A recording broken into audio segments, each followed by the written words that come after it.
Hello everyone, please do welcome onto my channel Kridha Legal Strikes, me advocate Anshu Mahendra.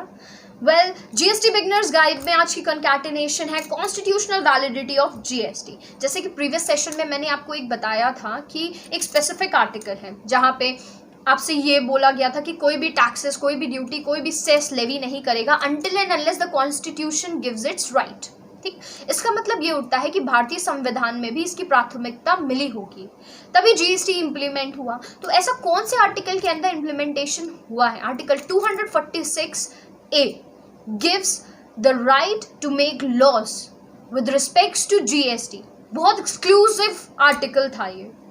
तो अब बात करते हैं कि ये एक्सक्लूसिव आर्टिकल ने क्या कहा है। तो article 246A sub article number 1, इसने कुछ एक इम्पॉर्टेंट बात कही है कि इग्नोरिंग टू आर्टिकल्स या not standing with these two articles you have to ignore for the time भी article number 246 and article number 254। अब ये दोनों आर्टिकल्स क्या हैं?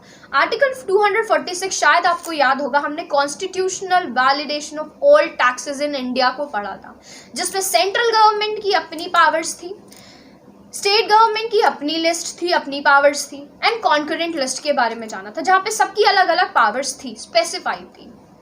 वेल, आर्टिकल 254 हमसे क्या बात करता है? इट स्पेसिफाइज दैट कि अगर कभी भी कोई भी कॉन्फ्लिक्ट अराइज होता है विद रिस्पेक्ट टू सेंटर और द स्टेट, तो this article is going to tackle them off. Fine. So the question is कि हम इसको जीएसटी के कंसर्न में क्यों पढ़ रहे हैं या इसे हम इग्नोर क्यों करना चाहते हैं?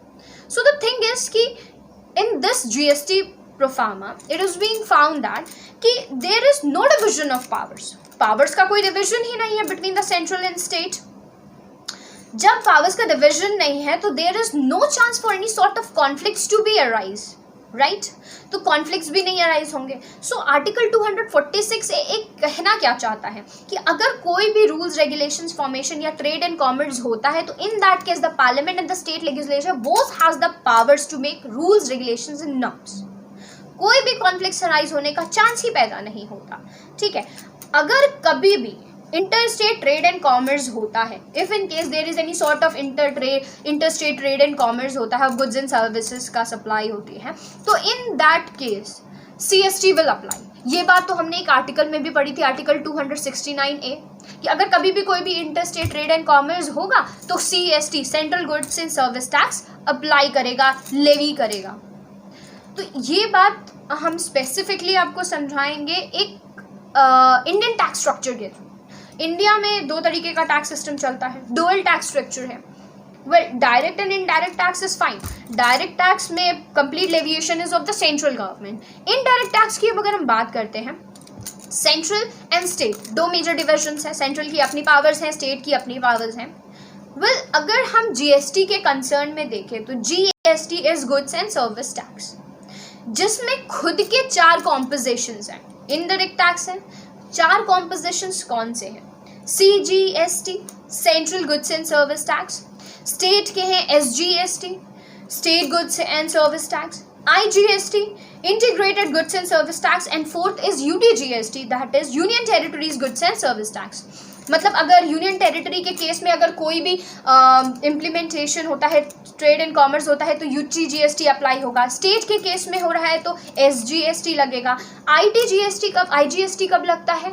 कभी भी inter state trade and commerce होता है, 2 स्टेट्स के बीच में अगर ट्रेड एंड कॉमर्स हो रहा है तो आईजीएसटी इंप्लीमेंट होता है। CGST, central goods and service tax, central लगाता है अगर good inter state trade and commerce हो रहा है तो, या तो फिर विद इन द स्टेट भी हो रहा है, इंट्रा भी हो रहा है तो भी सीजीएसटी लगेगा।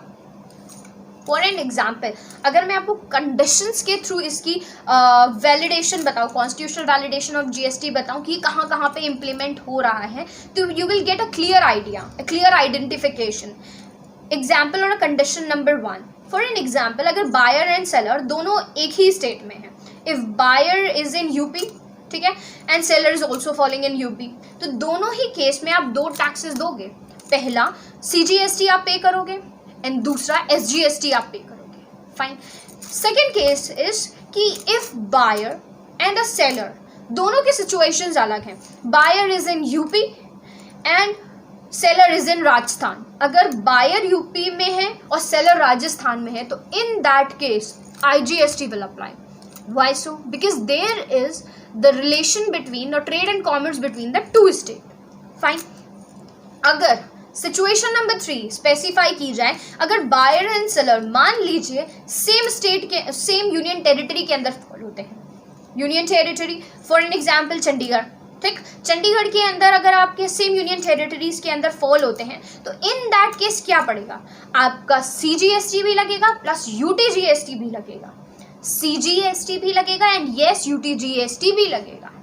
अगर आपके सेम स्टेट्स हैं तो भी, अगर आपका सेम स्टेट पड़ता है तो CGST लगेगा और SGST लगेगा, सेम यूनियन टेरिटरी है तो CGST लगेगा प्लस UTGST लगेगा. And if there is the division between, मतलब एक स्टेट है, ठीक है, एक स्टेट है, एक यूनियन टेरिटरी है, स्टेट है union, you also going to pay again is IGST, आपको IGST देना पड़ेगा. तो this was all about the divisions and validations of कि आप कैसे GST को पे करते हो इनटू डिफरेंट फॉर्म, कि आपका CGST कहाँ लगता है, SGST कहाँ लगता है, IGST कहाँ लगता है, UTGST कहाँ लगता है, ये जानना बहुत ज़रूरी है. कभी भी इंटरस्टेट सेल होती है, ट्रेड एंड कॉमर्स होता है तो सेंट्रल गवर्नमेंट को भी आपको पे करना पड़ेगा. Fine.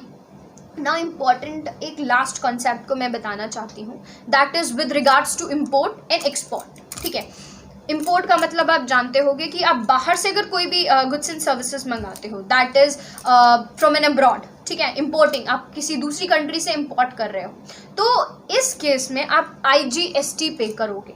Reason behind that is consumption within India हो रहा है, दैट इज मैटरेबल. GST का मेजर रोल प्ले करता है कि कंजम्पशन कहाँ हो रहा है, so consumption is in India, तो आप IGST पे करोगे. Fine, IGST would be levied. Fine. In case of export, मतलब अब इंडिया से किसी बाहर कंट्री में एक्सपोर्टेशन कर रहे हो तो in that case there is no taxes gonna be levied on you, वहाँ पे कोई भी टैक्स लेवी नहीं करता है.